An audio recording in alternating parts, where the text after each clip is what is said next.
Hello मेरे प्यारे student. तो क्या हाल चाल। आई होप कि आप लोग बहुत ही अच्छे होंगे और आपकी पढ़ाई भी बहुत ही मज़ेदार चल रही होगी। आपकी पढ़ाई को लेकर के देखिए, आज मैं अनसॉल्व पेपर लेकर आया हूँ। देखिए बायोलॉजी का, ठीक ना, जीव विज्ञान का 12th का अनसॉल्व पेपर आज हम लोग सॉल्व करेंगे। सेट नंबर कौन सा हल करेंगे, देखिए सेट नंबर 5 तक हो चुका है, ठीक है। 2024 का सेट नंबर 5 तक हो चुका है। और देखिए हम लोग आज करेंगे सेट नंबर छठा वाला, ठीक ना। अगर आपको पीडीएफ चाहिए तो इस नंबर पर जरूर कांटेक्ट करें, 7460012763, ठीक ना। व्हाट्सअप करिए और 100 रुपीज़ में केमिस्ट्री के 5 साल के, फिजिक्स के 3 साल के और बायोलॉजी के 2024 के ऑल सेट आपको सिर्फ 100 रुपये में दिया जा रहा है, ठीक है। तो इसको ना भूलें, क्योंकि ये पेपर के लिए आपके 70% तक के क्वेश्चन इसमें पूछे जाते हैं और जो क्वेश्चन बार बार आते हैं, ठीक है। तो अंसाल पेपर को लेना न भूलें, ठीक है। तो इसमें देखिए आपको देखिए जीव विज्ञान है, सेट नंबर 6 2024 का 348 GL इसका कोड है, ठीक है। क्या कोड है? GL कोड है। और यहाँ पर बहुविकल्पी हम लोग पहले करेंगे, ये हम लोग बुक में करेंगे और उसके बाद जो हल किया हुआ प्रश्न है, प्रश्न नंबर 2 से लेकर के हम लोग अति लघु उत्तरीय प्रश्न और सब कॉपी पर करेंगे, ठीक है। यहाँ पर देखिए पहला क्वेश्चन है, सही विकल्प चुनकर अपनी उत्तर पुस्तिका में लिखिए, ठीक है।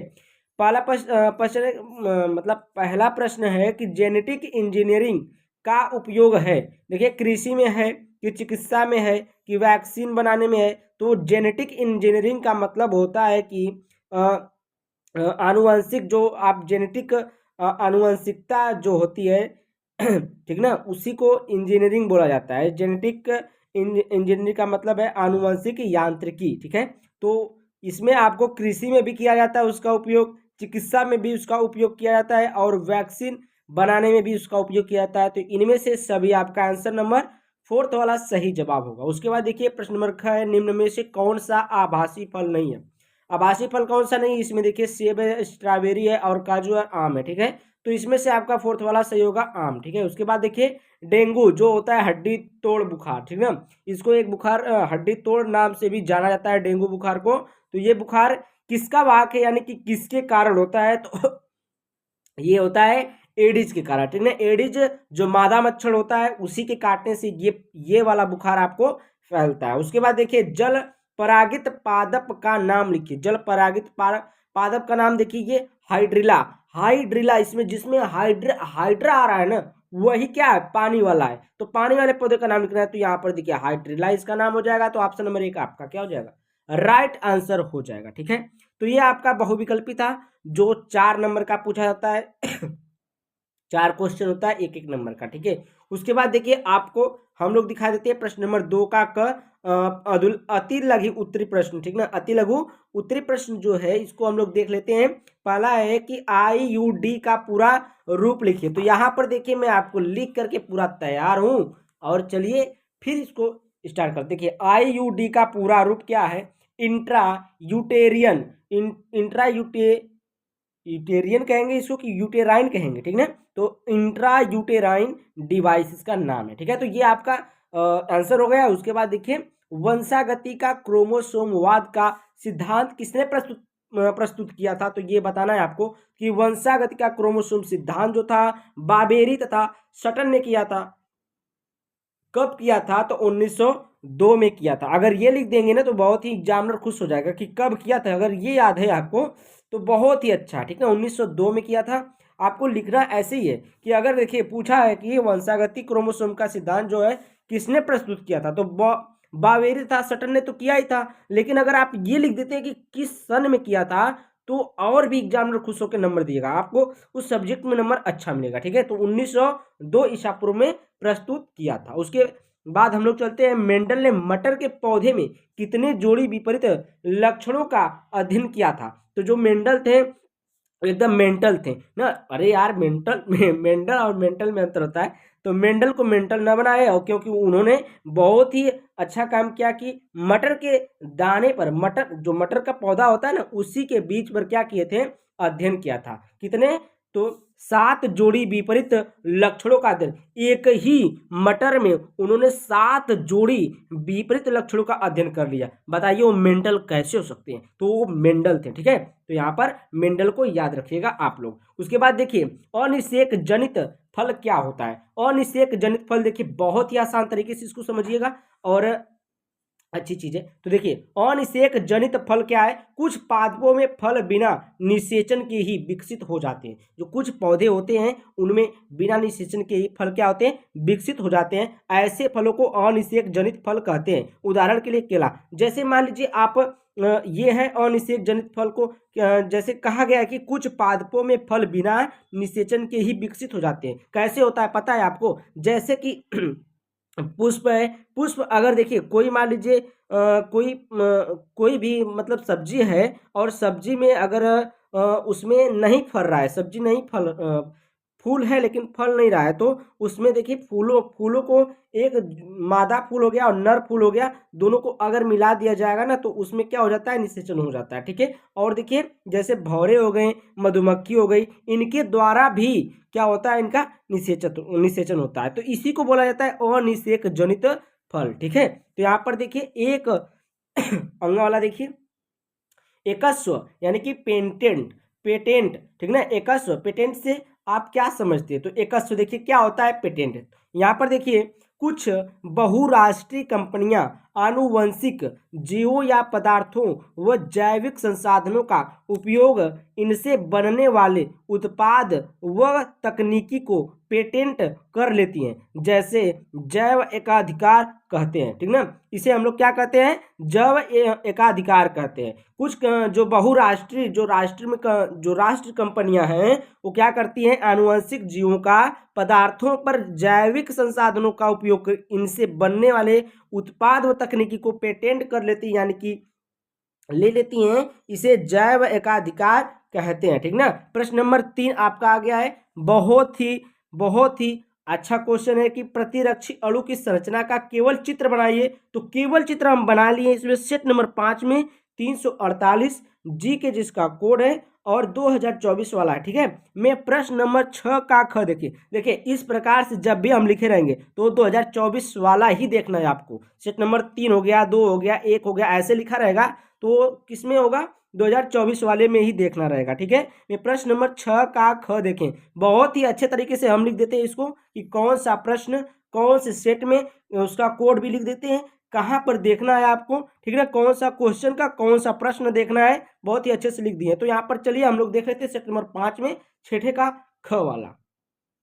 तो देखिए यहाँ पर देखिए प्रश्न नंबर 6 का ख देखिए सेट नंबर 5 का। तो ये देखिए प्रतिरक्षी अणु की संरचना और कार्य का संक्षेप में वर्णन कीजिए। तो यहाँ पर देखिए ये हम संरचना बना लिए हैं। आपको देखिए ये एस एस दिख रहा है ना, इसके बीच में ये क्या लगा है? बांड लगा है, ठीक है। ये बंध द्वारा जुड़े हुए हैं और ये एक प्रतिरक्षी अणु का ये संरचना सूत्र है, ठीक है, संरचना है, ठीक है। तो संरचना को आपको बना लेना है। ये देखिए लॉन्ग चैन है, ये देखिए यहाँ से गया, यहाँ से यहाँ तक गया पूरा, ठीक ना। इसको बढ़िया से देख लीजिए और बढ़िया से बनाइएगा। यहाँ से देखिए यहाँ से यहाँ तक गया तो इसको लॉन्ग चैन बोलेंगे, और ये देखिए छोटा वाला है तो इसको शॉर्ट चैन बोलेंगे, और यहाँ से यहाँ तक गया इसको लॉन्ग चैन बोलेंगे, और यहाँ से यहाँ तक गया है इसको हम लोग क्या बोलेंगे? शॉर्ट चैन बोलेंगे, यानी कि छोटा वाली चैन, ठीक ना। और इसमें देखिए ये भी क्या है? एक्टिजन एंटीजन बॉन्डिंग है, ठीक ना। इसमें देखिए हम लिखे हैं एंटीजन बॉन्डिंग, और ये जो एस एस है ये दोनों आपस में क्या है? बॉन्ड, सिंगल बॉन्ड द्वारा जुड़े हुए हैं, ठीक है। तो ये बॉन्ड द्वारा जुड़े, तो ये प्रतिरक्षी अणु की संरचना हो गई। अगर इसके बारे में कुछ और जानना चाहते हैं तो यहाँ पर देखिए हम इसके बारे में लिखे भी हैं कि प्रतिरक्षी अणु के कार्य देख लीजिए। प्रतिरक्षी अणु एंटीजन को पहचान कर और उस पर प्रतिक्रिया करके शरीर को सुरक्षा प्रदान करते हैं। जो आपके प्रतिरक्षी अणु होते हैं, एंटीबायोटिक जो होते हैं, ठीक ना, वो क्या करते हैं?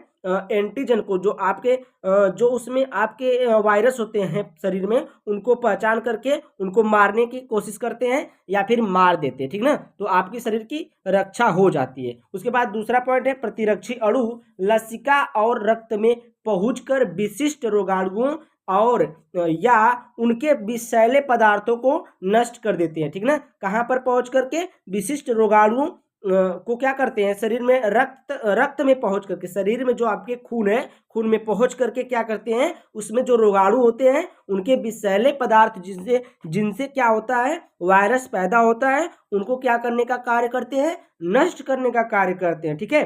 प्रश्न नंबर मतलब पॉइंट नंबर 3 देखिए, प्रतिरक्षी अणु 5 प्रकार के होते हैं। जो आपके ये प्रतिरक्षी अणु होते हैं वो कितने प्रकार के होते हैं, 5 प्रकार के होते हैं। कौन कौन से, IgA, IgM, IgE, IgG और IgD। ठीक ना, एक कैपिटल स्मॉल जी है और ये कैपिटल जी है। ठीक है, 5 प्रकार के होते हैं प्रतिरक्षी अणु। ठीक ना। चौथी पॉइंट है कि प्रतिरक्षी अणुओं का उत्पादन बी लिम्फोसाइट करती है। ठीक ना, जो आपका बी लिम्फोसाइट है यही क्या करता है, प्रतिरक्षी अणुओं का उत्पादन करता है। ठीक है, अब हम लोग आगे चलते हैं नेक्स्ट क्वेश्चन पर। तो यहाँ पर देखिए प्रश्न नंबर 3 का ख है, समयुग्मजता, समयुग्मजता एवं विषम युग्मजता में अंतर बताइए। तो यहाँ पर देखिए समयुग्मजती, युग्मजती लिखिए, युग्मजता रहेगा। ठीक है, या फिर समयुग्मजी, समयुग्मजी। ठीक ना, तो दोनों में डिफरेंट नहीं होता है, दोनों विषम युग्मजी और विषम युग्मता। ठीक है, तो यहाँ पर देखिए यह किसी लक्षण के लिए शुद्ध होते हैं। ठीक ना, जो आपके समयुग्मजता होता है वो क्या होता है, किसी लक्षण के लिए, किसी प्रभाव के लिए वो क्या होते हैं, शुद्ध होते हैं। ठीक है, उसी प्रकार से जो विषम युग्मजी होते हैं किसी लक्षण के लिए शुद्ध नहीं होते हैं, अर्थात संकर होते हैं। क्या होते हैं, संकर। संकर यानी कि समझ रहे होंगे हाइब्रिड होते हैं। ठीक ना, हाइब्रिड यानी कि जो संकरण कराते हैं, जो संकर कराते हैं ना वही। ठीक है, जो आप मेंडल ने आपको पढ़ाया था मटर में, वही वाला। ठीक है, तो यहाँ पर देखिए दूसरी पॉइंट, इनमें युग्म विकल्पी यानी कि अलील जिसे बोलते हैं समान होते हैं, जैसे टी, कैपिटल टी और यहाँ पर देखिए स्मॉल टी। जो इसमें युग्म होते हैं वो क्या होते हैं, समान होते हैं। जैसे यहाँ पर देखिए कैपिटल टी है, स्मॉल टी है। और इनमें देखिए इनमें अलील असमान होते हैं। जैसे देखिए एक कैपिटल टी रहेगा तो एक स्मॉल टी रहेगा, या फिर एक स्मॉल टी रहेगा तो दूसरा कैपिटल टी रहेगा। ठीक है, यहाँ पर समझ में आ रही ना बात आपको। तो यहाँ पर देखिए प्रश्न नंबर 3 है, यह केवल एक प्रकार के युग्म बनाते हैं। तो ये क्या करते हैं, एक ही प्रकार के युग्म बनाते हैं। कौन, समयुग्मजता। ठीक है, और इसमें देखिए एक जीन की वंशागति में 2 प्रकार की युग्म बनाते हैं। जो आपके विषम युग्मजी होते हैं ये एक जीन की वंशागति में 2 प्रकार के युग्म बना सकते हैं। उसके बाद चौथी पॉइंट है अतिरिक्त ओज, अतिरिक्त ओज का अभाव होता है। यहाँ पर ओज क्या है ये तो हमें भी नहीं पता है, आप लोग थोड़ा सा देख लीजिएगा गूगल करके। देखिए अतिरिक्त ओज का प्रभाव, अभाव होता है। क्या होता है, अभाव होता है। और यहाँ पर देखिए विषम युग्मजी जीवों में संकर ओज पाया जाता है, या फिर कह सकते हैं यहाँ पर हाइब्रिड विगर। ठीक ना, हाइब्रिड विगर पाया जाता है। ठीक है, तो इसको आप लोग सर्च कर लीजिए एक बार, मैं सर्च नहीं किया हूँ इसके बारे में। आगे चलते हैं हम लोग। देखिए प्रश्न नंबर 3 का ग, सेट नंबर 3 में जाना पड़ेगा। देखिए उत्पादकता एवं नहीं, उत्पादकता पर एक संक्षिप्त टिप्पणी लिखिए। तो यहाँ पर देखिए सेट नंबर 3 में ये क्वेश्चन कराया गया है जिसका कोड है 348 GI 2024 का। प्रश्न नंबर 4 का घ देखिए, उसमें हम लोग चलते हैं सेट नंबर 3 में। ठीक है, तो यहाँ पर देखिए हम लोग आगे उत्पादकता पर टिप्पणी लिखिए। इसमें है प्रश्न नंबर 4 का घ। तो यहाँ पर देखिए उत्पादकता किसी कार्बनिक जैव मात्रा के परिमाण में ऊर्जा की मात्रा को निरूपित करता है जो एक परितंत्र द्वारा स्थिर किया जाता है। किसके द्वारा, परितंत्र द्वारा स्थिर किया जाता है, अथवा इसके घटक प्रति इकाई समय द्वारा जैसे ग्राम प्रति मीटर स्क्वायर पर प्रति वर्ष होता है। ठीक है, इसके मान का उपयोग विभिन्न परितंत्र की उत्पादकता की तुलना करने में किया जाता है। उत्पादकता 2 प्रकार की होती है, प्राथमिक उत्पादकता और द्वितीयक उत्पादकता। तो उत्पादकता कितनी प्रकार की होती है, 2 प्रकार की होती है, प्राथमिक और द्वितीयक उत्पादकता, जो कई बार इसमें पूछा है। तो प्राथमिक और द्वितीयक उत्पादकता आप लोग क्या करिएगा, बढ़िया से रट लीजिएगा और उत्पादकता को भी नहीं छोड़ना है। ठीक है, क्योंकि इसमें से कोई भी आपको पूछ सकता है, और अगर पूछ दे तो उसका क्या करें, पोस्टमार्टम करके चले आना पेपर में। ठीक है, उसके बाद देखिए हम लोग चलते हैं नेक्स्ट क्वेश्चन पर। तो यहाँ पर है प्रश्न नंबर 3 का घ, ठीक है। प्रश्न नंबर 3 का घ देखिए क्या कर रहा है, मेंडल के पृथक्करण के नियम को समझाइए। मेंडल का जो पृथक्करण का नियम है उसको क्या करना है, आपको लिखना है, समझाना है, ठीक ना। तो यहाँ पर देखिए मेंडल के पृथक्करण का नियम, देखिए जब प्रथम संतानी, क्या क्या बोल दे रहे हैं, थोड़ा सा आप लोग समझने की कोशिश करिए, ठीक ना। शब्दों में क्या रखा है, भाव को समझिए। तो यहाँ पर देखिए जब प्रथम संतानीय पीढ़ी जो F1 होती है, ठीक ना, प्रथम संतानीय पीढ़ी का मतलब यहाँ पर F1, ठीक है, के विषम युग्मनजी पौधों में स्वपरागण कराते हैं, तो द्वितीय संतानीय पीढ़ी F2 के सदस्यों में परस्पर विपरीत लक्षणों का एक निश्चित अनुपात में पृथक्करण हो जाता है, ठीक ना। देखिए यहाँ पर जो आपका F2 पीढ़ी होती है उन सदस्यों में परस्पर यानी कि पुनः क्या हो जाता है, परस्पर विपरीत लक्षणों का एक निश्चित अनुपात में पृथक्करण यानी कि अलगाव हो जाता है। पृथक्करण का मतलब क्या होता है, अलग अलग होता है, अलगाव होता है, ठीक है, अलगाव हो जाता है। अतः यह लक्षणों के पृथक्करण का नियम कहलाता है। यह क्या कहलाता है, यह लक्षणों के पृथक्करण का नियम कहलाता है। इसे युग्मकों की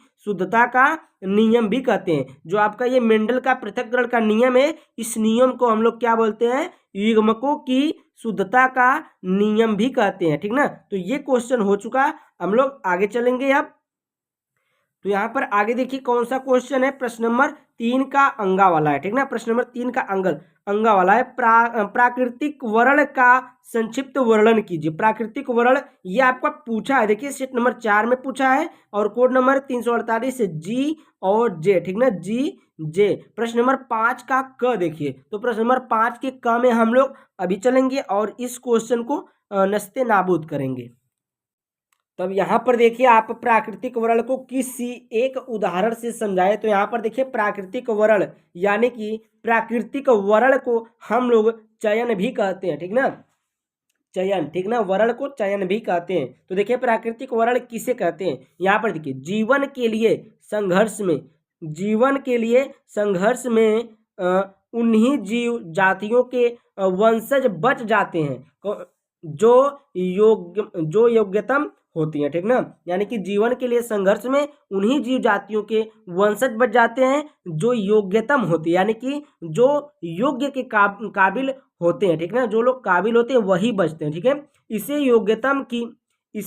योग्यतम की उत्तरजीविता कहते हैं, ठीक ना। इसे क्या कहते हैं, योग्यतम की उत्तरजीविता कहते हैं। डार्विन के अनुसार देखिए प्रकृति ऐसे ही जीवधारियों का जीवित रहने के लिए चयन कर लेती है, इसे प्राकृतिक वर्ण कहते हैं, ठीक ना। जो प्राकृत होती है आपकी, जो नेचर होता है आपको, जो आपका नेचर होता है, आपका नेचर नहीं, जो प्राकृतिक होती है उसकी बात कर रहे हैं, ठीक ना।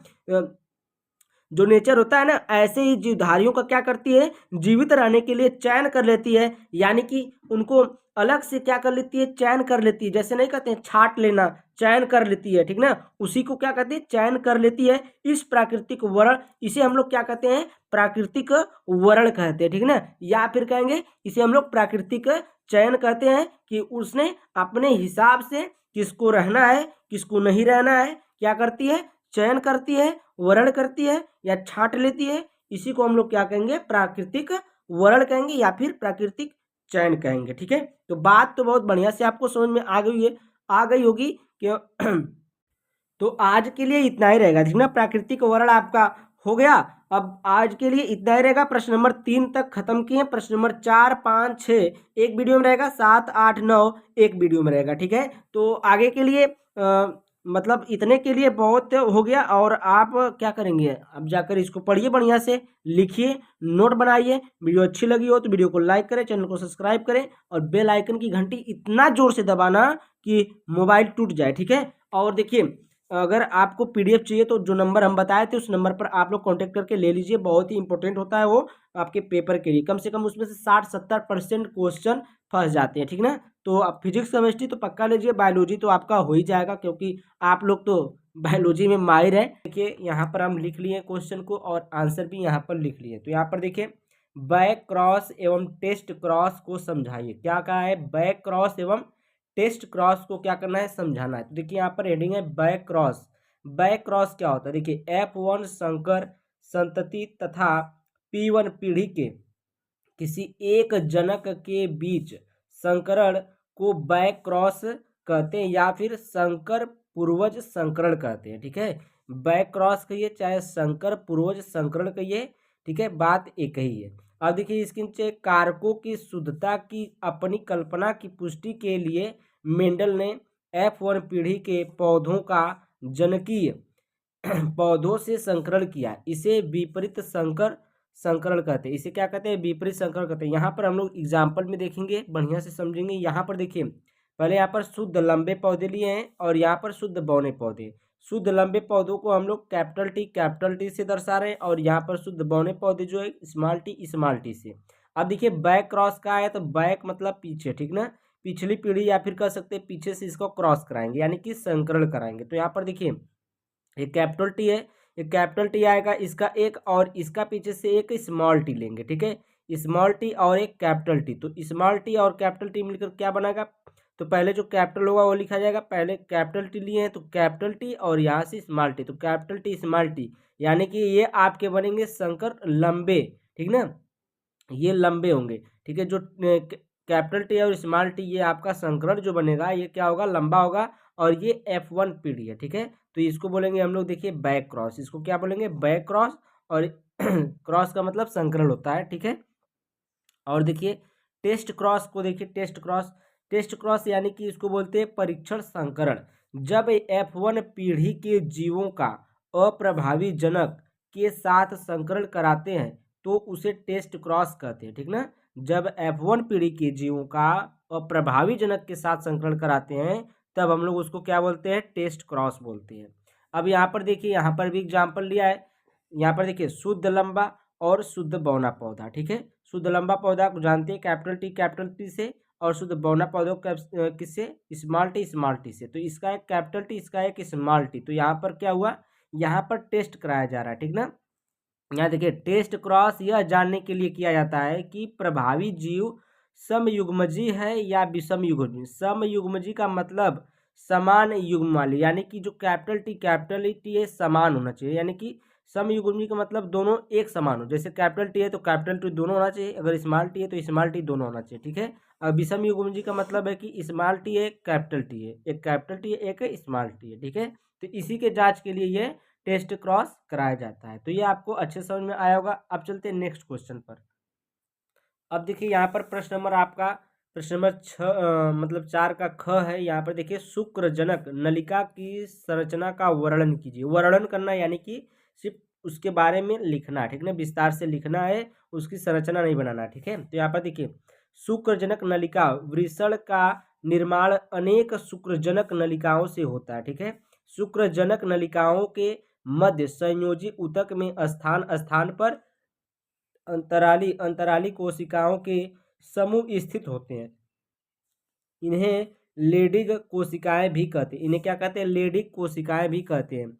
इनसे इनसे स्रावित नर हार्मोन्स के कारण द्वितीयक लैंगिक लक्षण विकसित होते हैं। प्रत्येक शुक्रजनक नलिका पतली एवं कुंडलित होती है। ठीक है, यह 2 परतों से घिरी होती है। यह 2 परतों से घिरी रहती है। बाहरी परत को बहुकुंचक तथा भीतरी परत को जनन एपिथीलियम कहते हैं। जनन एपिथीलियम का निर्माण मुख्य रूप से जनन कोशिकाओं से होता है। इनके मध्य स्थान स्थान पर सटली कोशिकाएं पाई जाती हैं। ठीक है, जनन कोशिकाओं से शुक्रजनन द्वारा शुक्राणुओं का निर्माण होता है।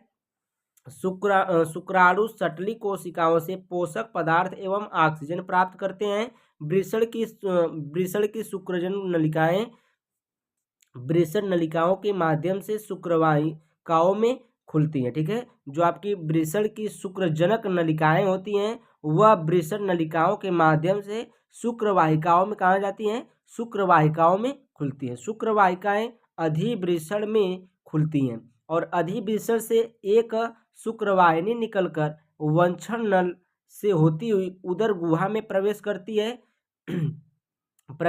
है। शुक्रवाहिनी मूत्रवाहिनी के साथ फंदा बना करके मूत्रमार्ग के अधर भाग में खुलती है। ठीक है, तो ये वाला क्वेश्चन थोड़ा सा लॉन्ग था और इस क्वेश्चन को हम दिखा दिए, स्क्रीनशॉट भी ले लीजिए और बढ़िया से इसका नोट बना लीजिए। ठीक है, प्रश्न नंबर ग पर चलते हैं। देखिए संक्रामक रोग का उदाहरण सहित वर्णन कीजिए।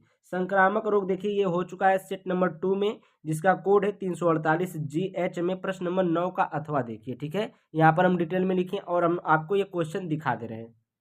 तो ये देखिए है सेट नंबर 2 का। देखिए निम्नलिखित पर संक्षिप्त टिप्पणी लिखिए। पहला है मानव जीनोम परियोजना के अनुप्रयोग एवं भविष्य। दूसरा है संक्रामक, ठीक ना, संक्रामक रोग। तो यहाँ पर देखिए है संक्रामक रोग। ठीक है, संक्रामक रोग देखिए, संक्रामक रोग हानिकारक जीवों के कारण होने वाली बीमारी है जो बाहर से शरीर में प्रवेश करते हैं। ठीक ना, जो संक्रामक रोग के जो जीवाणु होते हैं वो कहाँ से प्रवेश करते हैं, बाहर से प्रवेश करते हैं। ठीक, नजला जुकाम मलेरिया नजला जुकाम मलेरिया गोनेरिया सिफिलिस आदि संक्रामक रोग जीवाणु कवक विषाणु आदि द्वारा फैलते हैं। तो यहाँ पर देखिए संक्रामक रोग का संचारण देखिए, इसका संचारण क्या है, प्रत्येक संचारण संपर्क द्वारा स्वस्थ व्यक्ति के संक्रमित व्यक्ति के संपर्क में आने से, यानी कि अब देखिए वायु द्वारा कैसे फैलता है, छींकने खांसने थूकने व बातचीत करते समय संक्रमित व्यक्ति से निकले सूक्ष्म बिंदुकों द्वारा, जैसे बात करते हुए नहीं छोटे छोटे छिद्र मतलब छोटे छोटे निकल जाते हैं थूक, उसी के कारण। यहाँ पर देखिए किसी जंतु के काटने से, देखिए कैसे होता है, कुत्ता के काटने से होता है। अगर कुत्ता आपको काटा है, अगर किसी और को काटा है, वो आपको भी काट लिया तो वही रोग हो सकता है। ठीक है, मच्छर है, मच्छर किसी को काटा है, अगर उसको रोग है तो आपको भी हो सकता है। खटमल, खटमल से भी हो सकता है आदि रक्त आदान द्वारा होता है। ठीक है, अब देखिए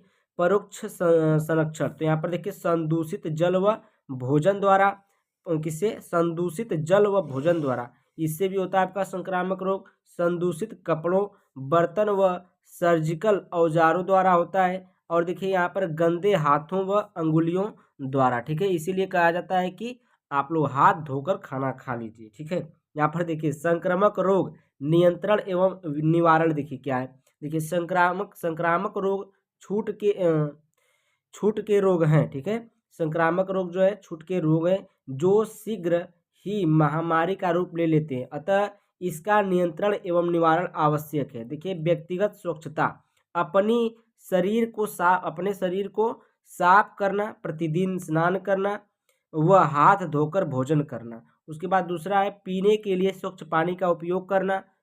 तीसरा है फल सब्जियों को अच्छी तरह धोकर खाना, खाने के सभी सामान को ढककर रखना, सोते समय मच्छरदानी लगाना, पानी के गड्ढों व दलदल स्थानों की सतह पर मिट्टी का तेल डालना। जैसे आपके आसपास जो पड़ोहा बनता है ना, उसके जो मतलब पानी जो भरा रहता है उसमें, उसकी बात की जा रही है। ठीक है, सामान्य मानव संक्रामक रोग देखिए किससे, ये जुकाम है आपका, जो जो रेनो वायरस से फैलता है। ठीक ना, डेंगू बुखार है आपका, देखिए एडिस मादा मच्छर से फैलता है आपका।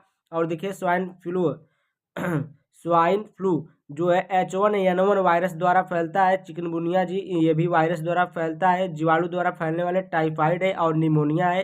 प्रोटोजोआ से कौन कौन फैलता है, मलेरिया है और अमीबता है। ठीक ना, ये रोग भी जो मतलब फैलने वाले रोग थे जीवाणु और विषाणु द्वारा, ये मैं बता दिया। ठीक है, ये संक्रामक रोग का मतलब ये डिटेल में हम इसको बता दिए। आप लोग इसका नोट बना लीजिएगा, बढ़िया से नोट करिए। संक्रामक रोग आने का 2025 में एकदम मतलब चांस है। ठीक है, इसको न छोड़िएगा।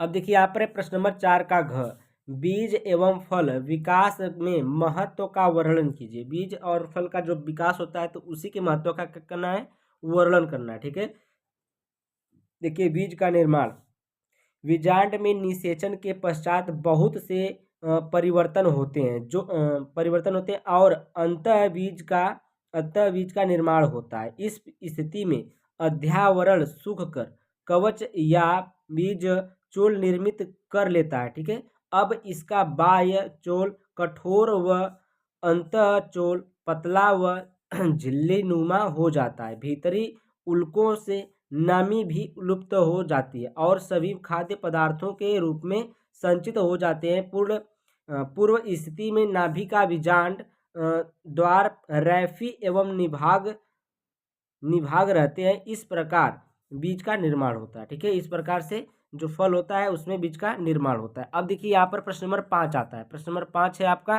कृषि में जैविक प्रौद्योगिकी के योगदान का उल्लेख कीजिए। प्रश्न नंबर 5 का क है।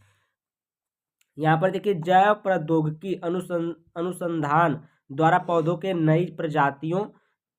नई प्रजातियां तैयार करके पौधों की पोषण क्षमता और उत्पादकता में वृद्धि की गई है। कृषि क्षेत्र में जैव प्रौद्योगिकी की कुछ उपलब्धियां निम्नलिखित हैं। पहला है आनुवंशिक अभियांत्रिकी। अभियांत्रिकी की सहायता से विटामिन ए समृद्ध धान आदि अमीनो अम्लों युक्त मक्का आदि तैयार किए गए हैं। बीटी प्रकार की कीट प्रतिरोधी किस्में बीटी कपास, बीटी मक्का, बीटी बैगन विकसित की गई है। और देखिए पीड़क पीड़क जैसे पीड़क जैसे सूत्रकृमि प्रतिरोधी तंबाकू की फसल विकसित की गई है। तंबाकू में इसके ग्रसन को रोकने हेतु आरएनए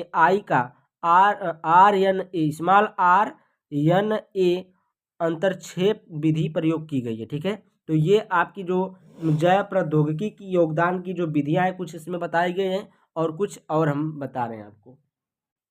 तो यहाँ पर देखिए चौथी पॉइंट है टमाटर की ऐसी फसल विकसित की गई है जिसकी सेल्फ वैल्यू आधी है। और यहाँ पर पांचवी पॉइंट है अधिक ओलिक अम्ल यानी कि असंतृप्त वसी अम्ल वाली सोयाबीन किस्में विकसित की गई है। ठीक है, छठी पॉइंट है पौधों की खोज अवशोषण क्षमता बढ़ाई गई है। अजैविक दबावों को सहन करने की क्षमता का विकास किया गया है। सातवीं पॉइंट अनेक फसलों को NIF नाइट्रोजन स्थिरीकरण जीन निवेशित करने के प्रयास किए जा रहे हैं। ठीक है, अब देखिए आपका ये प्रश्न नंबर 5 का क था। 5 का ख देखिए यहाँ पर है, कह रहा है कि मेंडलवाद पर एक संक्षिप्त टिप्पणी लिखिए। मेंडलवाद, यहाँ पर देखिए आधुनिक आनुवंशिकी के जनक ग्रेगर जॉन मेंडल हैं। इसके द्वारा किए गए प्रयोगों तथा दिए गए नियमों को ही मेंडलवाद कहा जाता है। ठीक है, जो मेंडल ने प्रयोग किया और जो नियम दिया उसी को हम लोग क्या बोलते हैं, मेंडलवाद कहते हैं। ठीक है, मेंडल ने मटर के पौधों पर प्रयोग करके 3 नियम प्रतिपादित किए। कौन कौन से? प्रभाविता का नियम, पहला है आपका प्रभाविता का नियम। ठीक है, इस नियम में जब 2 विपरीत लक्षण वाले शुद्ध जनकों के मध्य संकरण कराया जाता है तब संतान F1 पीढ़ी में केवल एक ही लक्षण प्रदर्शित करते हैं। जो लक्षण प्रदर्शित होता है उसे प्रभावी लक्षण कहते हैं तथा जो प्रदर्शित नहीं होता है उसे अप्रभावी जीन प्रदर्शन को रोक देता है। ठीक है, जो अप्रभावी जीन होता है वो क्या करता है, प्रदर्शन को रोक देता है। ठीक है, उसके बाद देखिए दूसरा नियम है पृथक्करण का नियम। पृथक्करण का नियम देखिए जब समयुग्मजी कारक युक्त जनक युग्मक बनाते हैं तब एक ही कारक एक युग्मक में जाता है, यानी कि कारक युग्मक बनाते समय पृथक हो जाते हैं। ठीक ना, यानी कि अलग हो जाते हैं। जब संकर जनक विषम युग्मजी युग्मक बनाते हैं उनके कारक भी पृथक हो जाते हैं। साथ होने पर भी मिश्रित नहीं होते। अतः इसे कारकों की शुद्धता नियम युग्मकों की शुद्धता का नियम भी कहते हैं। ठीक ना, जो आपका पृथक्करण का नियम है इसे हम लोग क्या कहते हैं, शुद्धता का नियम भी कहते हैं। अब देखिए तीसरा नियम है स्वतंत्र अपव्यूहन का नियम। स्वतंत्र अपव्यूहन का नियम देखिए क्या है, जब कभी 2 या 2 से अधिक विपरीत लक्षणों वाले जनकों में संकरण कराया जाता है तब युग्मक बनाते समय कारक स्वतंत्र रूप से पृथक होते हैं तथा एक दूसरे की वंशागति को प्रभावित नहीं करते हैं। इसी हम लोग क्या कहते हैं, स्वतंत्र अपव्यूहन का नियम कहते हैं। अब देखिए प्रश्न नंबर 5 का ग है आपका निम्नलिखित पर टिप्पणी लिखिए। कौन कौन है, दाद है और अमीबता है। ठीक है, दाद यानी कि रिंगवर्म। देखिए रिंगवर्म देखिए क्या होता है, दाद एक फंगल संक्रमण है। ठीक ना, फंगल संक्रमण समझ रहे हैं। ठीक है, दाद एक फंगल संक्रमण है जो त्वचा पर एक अंगूठी जैसा आकार और अन्य लक्षण पैदा करता है। उपचार शरीर के प्रभावित हिस्से के अनुसार अलग अलग हो सकता है, लेकिन आमतौर पर इसमें मौखिक या सामयिक एंटीफंगल शामिल होते हैं। दाद जिसे डर्मेटोफाइट संक्रमण या टीनिया के नाम से भी जाना जाता है। ठीक है, टीनिया के नाम से भी जाना जाता है, एक फंगल त्वचा संक्रमण है। ठीक है ना, यह एक फंगल त्वचा संक्रमण। अब देखिए अमीबता के लिए हमें सीट नंबर 5 में जाना पड़ेगा जिसका कोड नंबर 348। जीके प्रश्न नंबर 4 का ग का दूसरा देखना है। ठीक है, ये मैं इसलिए लिखा हूँ, यहाँ पर आपको दिखाऊंगा, लेकिन जो पीडीएफ मैं देता हूँ उनके लिए लिखा हूँ, ठीक ना, कि मुझे लिखना ना पड़े दोबारा, वहीं पर बता देता हूँ, जाकर वहाँ पर बच्चे देख लेते हैं। ठीक है, अब चलते हैं हम लोग सेट नंबर 5 में। अब ये देखिए जो अमीबता है ये सेट 2 में भी पूछा है, ठीक है, सेट 2 में भी पूछा है, तो वहाँ पर जाकर देख लीजिएगा सेट 2 में। तो यहाँ पर देखिए सेट 2 में हम लोग दिखा दे रहे हैं आपको, इनके लक्षण लिखे हैं। यह बड़ी आंत का संक्रमण होता है, जो आपका अमीबता रोग होता है यह बड़ी आंत का संक्रमण होता है। इसके लक्षण निम्न है, तो लक्षण क्या है देखिए, दस्त, कब्ज, पेट में ऐंठन होती है, ठीक ना, दस्त होने लगता है, कब्ज होती है, पेट में ऐंठन होती है। और दूसरा है ऊपरी पेट में कोमलता हो जाती है, यानी कि आपका ऊपरी पेट जो होता है कोमल हो जाएगा। और तीसरा है इसकी पॉइंट है बुखार होगा, सिर दर्द होगा, ठीक ना, इसमें क्या होता है अमीबता में बुखार होता है और सिर दर्द करेगा, ठीक। और देखिए चौथी है मतली और उल्टी, यानी कि भ्रम, यानी कि उल्टी जैसा लगना, ठीक है, मतली आना या उल्टी जैसा लगना, ये अमीबता के लक्षण होते हैं, ठीक है। तो अमीबता क्या है, अमीबता एक बड़ी आंत का संक्रमण रोग है, ठीक है, जिनके लक्षण निम्नलिखित हैं। तो ये आप लोग लिख लीजिएगा। अब हम लोग आगे चलते हैं। अब यहाँ पर देखिए प्रश्न नंबर 5 का घ, सजीवता की व्याख्या उपयुक्त उदाहरण सहित कीजिए। तो यहाँ पर देखिए सजीवता क्या है, कुछ जीव जातियां साथ साथ ऐसे जीवन यापन करती हैं कि दोनों को एक दूसरे से लाभ हो, इस घटना को सहजीवता तथा ऐसे जीवों को सहजीवी कहते हैं। देखिए अभी हम एग्जाम्पल देंगे आपको, जैसे लाइकेन है, ठीक है, जैसे लाइकेन यहाँ पर देखिए क्या है कि कुछ जीव जातियां साथ साथ ऐसे जीवन यापन करती हैं कि दोनों को एक दूसरे से लाभ हो, इस घटना को सहजीवता तथा ऐसे जीवों को सहजीवी कहते हैं। यानी कि जैसे आप एक एक एग्जाम्पल लीजिए, जैसे भैंस और कौवा, ठीक है, जैसे भैंस है एक कौवा है, भैंस है, ठीक है। जैसे जब कौवा कौवा को भूख लगती है तो क्या करता है कि जब भैंस के देखिए भैंस के आसपास मंडराता है, यानी कि उसका कान भी खोदता है, उसके पीठ भी खुजाता है, यानी कि उसको क्या मिलता है उससे, उससे कान की खोट को खाता है, उसका पेट भरता है और भैंस को भी लाभ होता है, उसकी खुजली दूर हो जाती है, ठीक है। तो इस प्रकार से यह सहजीवता का एक उदाहरण हो गया। और यहाँ पर एक एग्जाम्पल लिखिए लाइकेन, ठीक है, लाइकेन भी उसी प्रकार से होता है। तो यहाँ पर देखिए ये क्वेश्चन आपका हो चुका। आप प्रश्न नंबर 6 में देखते हैं।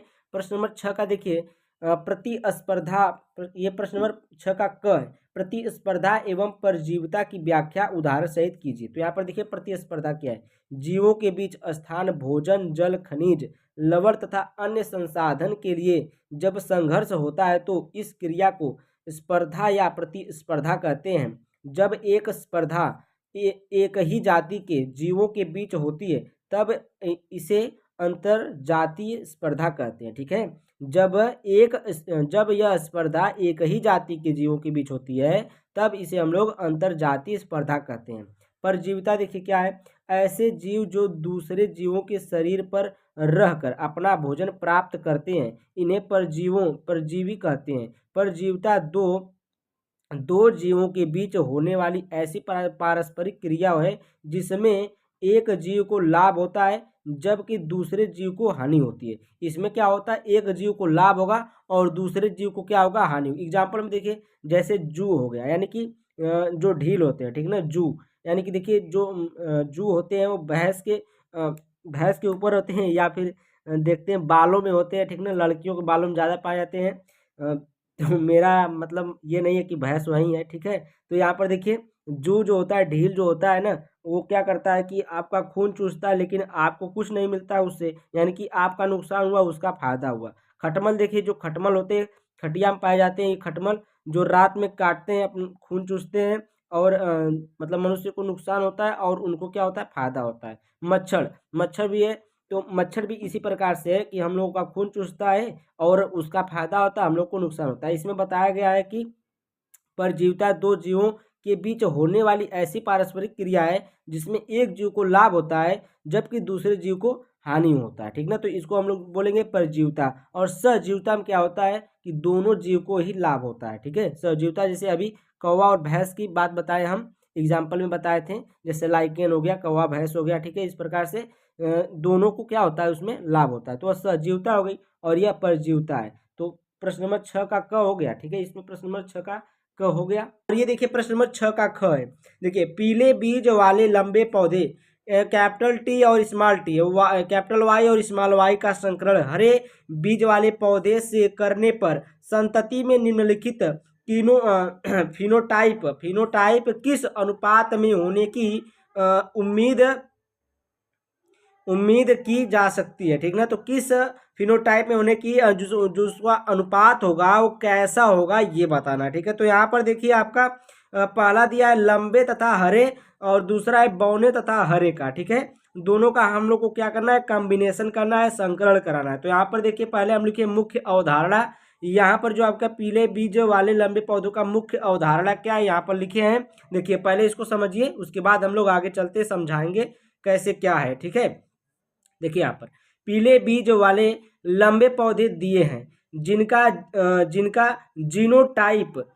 Genotype capital T small T और वाई है, कैपिटल वाई है, स्मॉल वाई दिया है।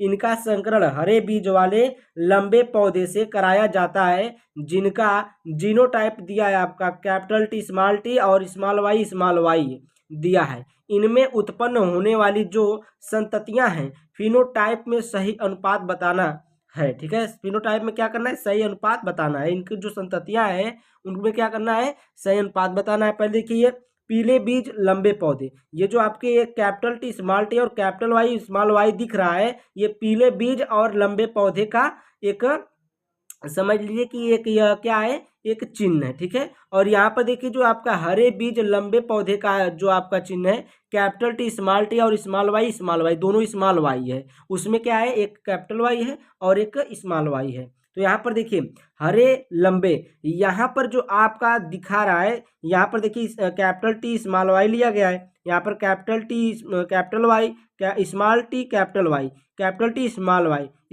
स्मॉल वाई है ना। तो यहाँ पर दोनों को मिलाया जाएगा। देखिए ये वाला मिलेगा और ये वाला मिलेगा, फिर उसके बाद ये वाला मिलेगा, फिर ये वाला मिलेगा इस वाले में, फिर ये वाला मिलेगा और ये वाला मिलेगा इस वाले में, फिर ये वाला मिलेगा, ये वाला मिलेगा इस वाले में, ठीक है। तो देखिए यहाँ पर कैपिटल टी है, यहाँ पर कैपिटल टी है, तो जो कैपिटल रहेगा उसको पहले लिखेंगे और टी को ही पहले लिखेंगे। तो कैपिटल टी है तो कैपिटल टी पहले लिखेंगे। अब इसमें कैपिटल वाई है तो कैपिटल वाई, फिर स्मॉल वाई है तो स्मॉल वाई। यहाँ पर देखिए फिर इसमें से जो कैपिटल टी है कैपिटल टी पहले लिखेंगे और यहाँ पर क्या है, स्मॉल टी है तो स्मॉल टी लिखेंगे। फिर कैपिटल वाई है तो कैपिटल वाई लिखेंगे, इसमें क्या है, स्मॉल वाई, ठीक है। तो ये आपका इस प्रकार से बना। उसके बाद कैपिटल टी देखिए कैपिटल वाई स्मॉल वाई, फिर यहाँ पर capital T small T capital Y small Y, तो यहाँ पर देखिए कैपिटल वाई स्मॉल वाई है ना। तो उसी प्रकार से इसमें भी करना है। तो इसी को देखिए यहाँ पर टी है, स्मॉल टी है, यहाँ पर कैपिटल टी है, तो कैपिटल जो रहेगा उसको पहले लिखेंगे। तो कैपिटल टी और ये स्मॉल टी, कैपिटल वाई और ये स्मॉल वाई हो गया। उसी प्रकार से यहाँ पर हो गया स्मॉल टी है दोनों में, तो स्मॉल टी, फिर यहाँ पर कैपिटल वाई और यहाँ पर स्मॉल वाई तो small Y.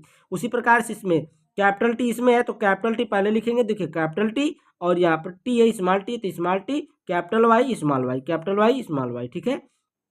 Capital T small T है तो दोनों स्मॉल टी और यहाँ पर कैपिटल वाई तो कैपिटल वाई स्मॉल वाई हो गया। और यहाँ पर देखिए कैपिटल टी स्मॉल वाई है तो कैपिटल टी कुल में आगे रहेगा, कैपिटल टी से मिल रहा है तो कैपिटल टी दोनों बनेगा और स्मॉल वाई दोनों स्मॉल वाई। यहाँ पर कैपिटल टी स्मॉल टी और स्मॉल वाई।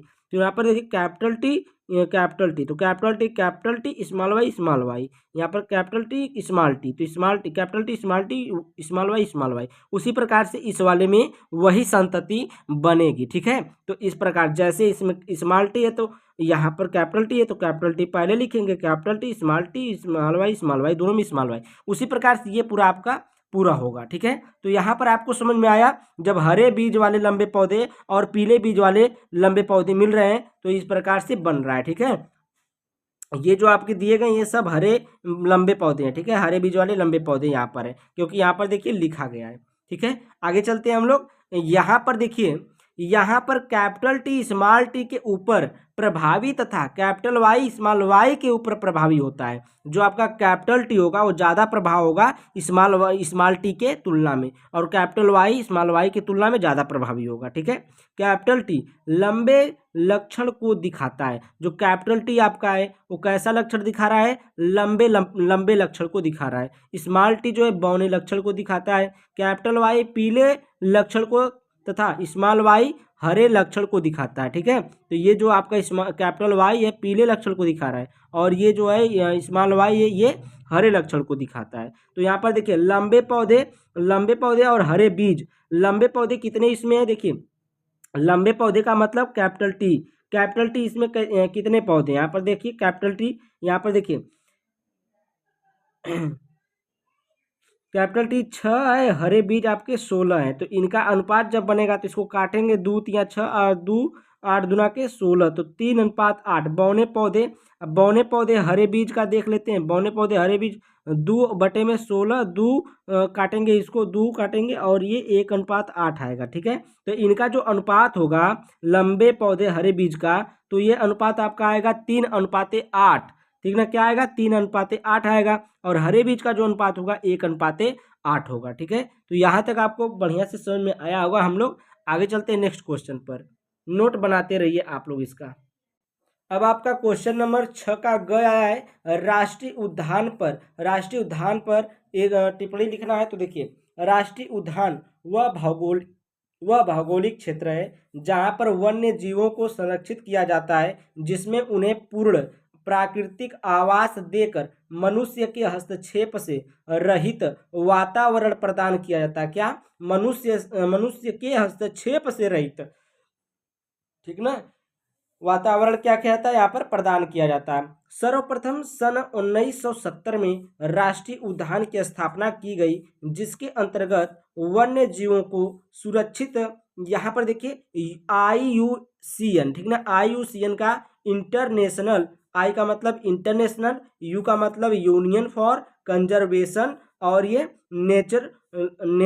नेचुरल सोर्स, ठीक ना, इसका फुल फॉर्म है। आप लोग इसको के द्वारा रखा जाता है। ठीक ना, इसके द्वारा इसका सुरक्षित मतलब रखा जाता है इनको। उसके बाद देखिए आपका प्रश्न नंबर 6 का घ है। प्रश्न नंबर 6 का घ है, आवृत बीजी पादप के नर युग्मकोद्भिद के विकास का उपयुक्त चित्र सहित वर्णन कीजिए। के विकास का क्या करना है? उपयुक्त चित्र सहित क्या करना है? वर्णन करना है। देखिए नर युग्मकोद्भिद, यहाँ पर देखिए वह संरचना जिससे नर युग्मकों का निर्माण होता है। परागकण या अंकुरित परागकण नए नर युग्मकोद्भिद होते हैं। ठीक है, देखिए वह संरचना जिससे नर युग्मकों का निर्माण होता है, परागकण या अंकुरित परागकण नर युग्मकोद्भिद होते हैं। ठीक है, यहाँ पर ये चित्र बनाया हुआ है, इसको आपको चित्र, देखिए चित्र आपको बना लेना है। ठीक ना, पूछा उसमें चित्र सहित बनाना है, तो चित्र बनाना इस प्रकार से चित्र बनाएंगे। ये देखिए आपका बायोचोल है, ये देखिए रसधानी है, और ये आपका केंद्रक है, बीच में केंद्रक ही होता है, और ये आपका जनन छिद्र है, और ये प्लाज्मा, ये जो यहाँ पर दिख रहा है ये प्लाज्मा झिल्ली है। ठीक ना, प्लाज्मा झिल्ली है। अब देखिए ये समसूत्री, जब इसका समसूत्री विभाजन होता है तो इस प्रकार से ये बन जाता है, तो इसको बोलते हैं कायिक कोशिका और इसको बोलते हैं जनन कोशिका। ठीक है, फिर इसके बाद इसका जो पराग अंकुरण बनता है तो ये होता है, ये आपका रसधानी हो जाती है, और ये आपका देखिए ये कायिक है, ये नर युग्मक है। ठीक ना, ये नर युग्मक का है, और ये आपका यहाँ पर कायिक केंद्रक है। ठीक ना, इसका मान लीजिए यहाँ पर केंद्रक बीच में ही होता है, लेकिन यहाँ पर कायिक केंद्रक का नाम दिया गया है। ठीक है, तो आगे चलते हैं हम लोग नेक्स्ट क्वेश्चन पर। चित्र आप लोग बना लीजिएगा, बस चित्र बनाना है, ज़्यादा कुछ नहीं इसमें करना है। उसी में है कुछ, देखिए यहाँ पर लिखे हैं तो इसको देख लेते हैं थोड़ा सा। देखिए पहली पॉइंट है, परागकण नर युग्मकोद्भिद का प्रतिनिधित्व करता है। जो आपका परागकण होता है वह नर युग्मकोद्भिद का क्या करता है? प्रतिनिधित्व करता है। ठीक है, दूसरा है परागकण में असमान समसूत्री विभाजन होता है, जिससे दो असमान कोशिकाएं बनती हैं, जिनमें बड़ी कोशिका जो कायिक केंद्रक व रसधानी युक्त होती है। ठीक है, उसे कायिक कोशिका कहते हैं, और छोटी कोशिका को जनन कोशिका कहा जाता है। और इस प्रकार परागकण की द्विकोशिकीय अवस्था बनती है। ठीक ना, इस प्रकार क्या बनती है? परागकण की द्विकोशीय अवस्था बनती है। द्विकोशी का मतलब डबल कोशिका की। ठीक है, उसके बाद देखिए तीसरी पॉइंट है द्विकोशिकीय परागकण की जनन कोशिका में समसूत्री विभाजन होता है जिससे दो नर युग्मकों का निर्माण होता है, ठीक ना। द्विकोशिकीय परागकण की जनन कोशिका में समसूत्री विभाजन होता है, जैसा कि पीछे आप लोग चित्र में देखें कि समसूत्री विभाजन हो रहा था, ठीक है, जिससे दो नर युग्मकों का निर्माण होता है, ठीक ना। अगर चौथी पॉइंट इसमें कायिक कोशिका से पराग नलिका का निर्माण होता है। जो कायिक कोशिका होती है उसे किसका निर्माण होता है? पराग नलिका का निर्माण होता है, जो जनन छिद्रों के माध्यम से पराग कण से बाहर आती हैं, ठीक ना। जो जनन छिद्रों के माध्यम से पराग कण से बाहर आती हैं तथा दोनों अचल नर युग्मकों को मादा युग्मक तक पहुंचाती हैं। तो क्या करती हैं? दोनों अचल नर युग्मकों को मादा युग्मक तक क्या करती हैं? पहुंचाती हैं, ठीक है। यहाँ तक आपको समझ में आया। अब हम लोग आगे चलते हैं प्रश्न नंबर 7 पर। तो प्रश्न नंबर 7 का एक ये करा देंगे, उसके बाद एक नेक्स्ट वीडियो भी आपकी बनेगी। यहाँ पर देखिए प्रश्न नंबर 7 है विस्तृत उत्तरित प्रश्न। यहाँ पर देखिए आवृत्त बीजी पौधों का निषेचन कैसे होता है? पश्च निषेचन संरचनाओं एवं घटनाओं की व्याख्या कीजिए। ये देखिए सेट नंबर 1 में 348 जिसका कोड नंबर है GG में प्रश्न नंबर 9 का अथवा देखिए वहां पर ये क्वेश्चन कराया गया है। चलिए हम लोग चलते हैं वहां पर देखते हैं। तो यहाँ पर देखिए वही सेम क्वेश्चन पूछा गया है, यहाँ पर सेम क्वेश्चन पूछा गया है, ठीक है। थोड़ा सा प्रॉब्लम हो गया था, माइक नीचे गिर गया था, ठीक है। तो अगर आवाज़ गई हो तो उसके लिए सॉरी। आगे चलते देखिए ये यही क्वेश्चन है आवृत्त बीजी पौधों में निषेचन कैसे होता है? निषेचन पश्च संरचनाओं का वर्णन कीजिए। तो यहाँ पर देखिए नर तथा मादा युग्मक के संलयन को निषेचन कहते हैं। जो नर और मादा होते हैं उनके जो युग्मक यानी कि जब वो जोड़ा खाते हैं तो उनको हम लोग क्या कहते हैं? उस संलयन को हम लोग क्या कहते हैं? निषेचन कहते हैं, ठीक है। बात समझ में आई आपको?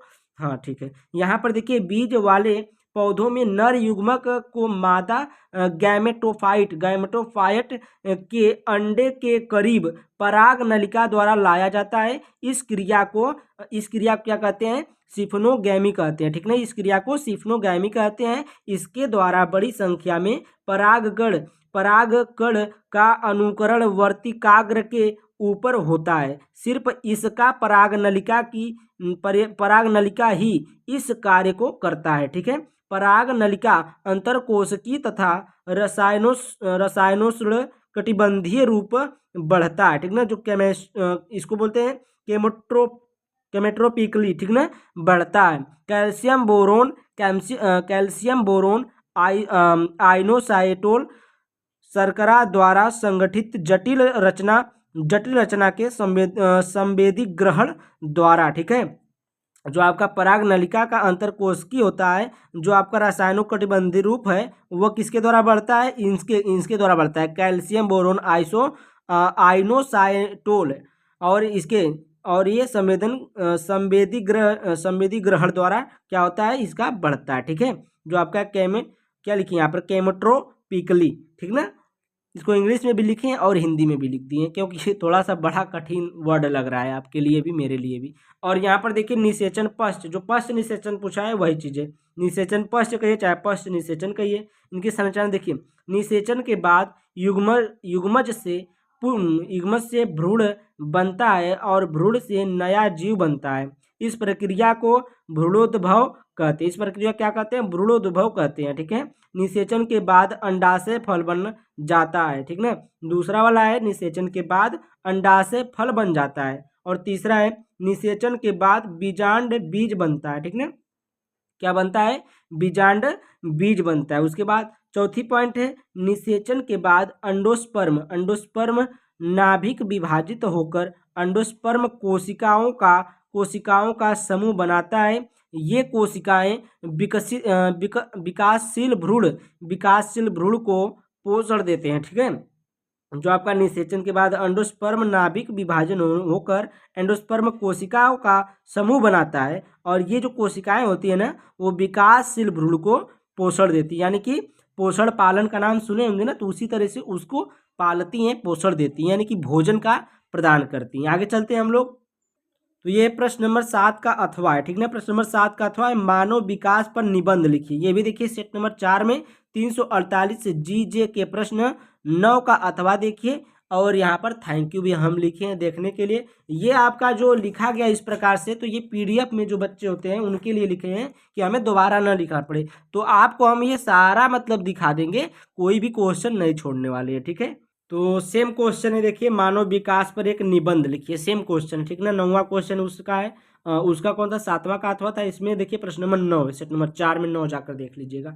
यहाँ पर देखिए मानव विकास का उद्देश्य जीवन की गुणवत्ता को सुधारना है। जीवन की गुणवत्ता में सुधार के लिए सर्वप्रथम भोजन, वस्त्र और आवास जैसी मूलभूत आवश्यकताओं की पूर्ति आवश्यक है, ठीक है।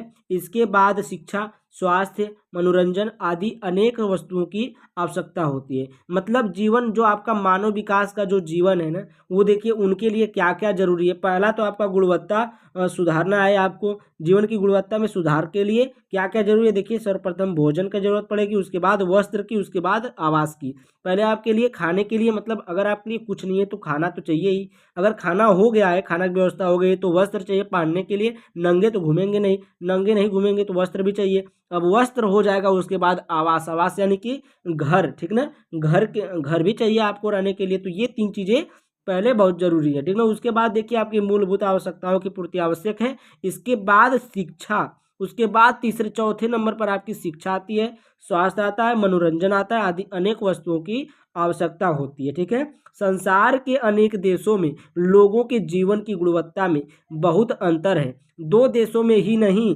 बल्कि एक ही देश के भिन्न क्षेत्रों और वर्गों के लोगों के जीवन की गुणवत्ता में काफ़ी अंतर देखने को मिलता है, ठीक ना। क्या देखने को मिलता है, काफ़ी अंतर देखने को मिलता है। जैसे गांव के जो लोग होते हैं, गांव के लोग कुछ और होते हैं और शहर के लोग कुछ और होते हैं। गांव के लोग को शहर के लोग नहीं पाएंगे, सीबीएसई बोर्ड वाले यूपी बोर्ड वालों को नहीं पाएंगे, ठीक ना। तो ये बात आप लोग क्या कान में खोलकर डाल लीजिए कि सीबीएसई बोर्ड वाले जो है आप लोगों को नहीं पाने वाले हैं, ठीक है, चाहे कुछ भी हो जाए। देखिए मानव विकास का अर्थ, मानव विकास का अर्थ है कि हेडिंग लगाएंगे और यहाँ पर लिखेंगे मानव के अस्तित्व के लिए अनिवार्य भोजन, वस्त्र और आवास तथा सुखदायक वस्तुओं को जुटाना ही मानव विकास है, ठीक ना। मानव विकास में क्या क्या जरूरी है, भोजन जरूरी है, वस्त्र, आवास जो घर बताए हैं, सुखदायक और भी सुखदायक वस्तु जो आपके लिए हैं वो क्या है, बहुत ही जरूरी है, ठीक है। मानव विकास का उद्देश्य, आपका विकास जो है ये उद्देश्य इसका क्या है, ठीक है। देखिए मानव विकास का मुख्य उद्देश्य ऐसी परिस्थितियों को उत्पन्न करना है जिनमें लोग सार्थक जीवन व्यतीत कर सके, ठीक है। जो मानव विकास का जो उद्देश्य मुख्य क्या है, ऐसी स्थिति आपको उत्पन्न करना है जिनमें सभी लोगों का जीवन जो सार्थक जीवन व्यतीत कर सके सभी लोग, ठीक ना। सार्थक और एक संपन्न जीवन व्यतीत कर सकें, ठीक है। सार्थक जीवन का तात्पर्य आय तथा संपत्ति के विस्तार व लंबा जीवन जीने से नहीं होता है, ठीक ना। जो सार्थक जीवन का तात्पर्य है वह क्या होता है, विस्तार व लंबा जीवन, यानी कि बहुत ज़्यादा, मतलब 100 साल 200 साल जीने का मतलब इसका कुछ मतलब नहीं होता है। जीवन का कोई उद्देश्य तथा उपयोगिता भी होनी चाहिए, यानी कि आपका जो उद्देश्य है वो आपका होना चाहिए, कुछ ना कुछ उद्देश्य होना चाहिए कि हमें ये करना है जीवन में, ठीक है। उसके बाद देखिए इसका अर्थ है कि लोग स्वस्थ हो तथा अपनी बुद्धि और विवेक का विकास करते हुए परिश्रम के बल पर समाज में प्रतिभागिता करें, ठीक ना। कोई भी जो समाज में कोई भी प्रतिभागी कोई भी प्रतियोगिता या फिर कोई भी कैसा भी मतलब सहयोग कर रहा हो तो उसमें आप लोग आगे बढ़ें, यही मतलब इसका मतलब है, ठीक है। वह अपने उद्देश्य की पूर्ति करने में स्वतंत्र हो तथा अपने उद्देश्यों की पूर्ति आसानी से पूरा कर सके, ठीक ना। जो ये अपने उद्देश्य जो है वो क्या कर सके, उसको पूर्ति करने में, पूरा करने में स्वतंत्र हो, पूरी तरीके से स्वतंत्र हो और उस उद्देश्य को पूरा करने में आसानी से उसको क्या कर सके, हासिल कर सके या पूरा कर सके, ठीक है। तो यह था आपका मानव विकास। मानव विकास पर यह निबंध था। यह निबंध आ सकता है क्योंकि यह 2024 में ही 4-5 बार, 3-4 बार तो पूछा ही होगा, ठीक है। 3-4 सेट में लगातार ये पूछा है मानव विकास पर निबंध, मानव विकास पर निबंध लिखिए। कि अगर वीडियो थोड़ा सा भी अच्छी लगी तो वीडियो को लाइक करें, चैनल को सब्सक्राइब करके बेल आइकन की घंटी जोर से दबाएं और एक छोटा सा प्यारा सा कमेंट छोड़कर जाइए हमारे लिए, ताकि हम पढ़कर उसको खुश हो जाए, ठीक। अब हम लोग चलते हैं प्रश्न नंबर 8 पर। निम्नलिखित में से किन्हीं 2 को सचित्र समझाइए।